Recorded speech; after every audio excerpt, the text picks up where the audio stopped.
من قاتل عروس المنوفية؟ معروف، جوزها اللي قتلها. قعد يضربها برجليه في قفص صدري وفي بطنها الحامل فيها 3 شهور وفي ظهرها لحد ما جالها هبوط وماتت. ده احنا كلنا عارفين.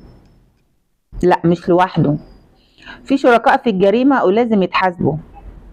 الأب والأم لما يتقدم لهم عريس من بلد بعيدة وما يروحوش يسألوا كويس ويطقصوا هيودوا بنتهم لمين وهتعيش في بيت مين، شركاء في الجريمة. لما الأب والأم يجوزوا بنتهم من غير ما يدوروا على أصل العريس وفصله، شركاء في الجريمة.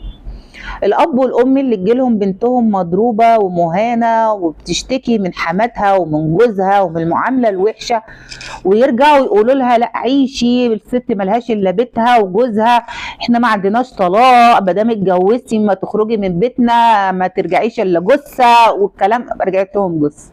بس شركاء في الجريمة.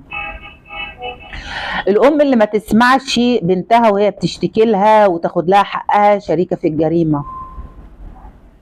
الناس اللي كانوا بيسمعوها وهي بتصرخ وبتصوت من الضرب وما عملوش حاجة وسكتوا، شركاء في الجريمة.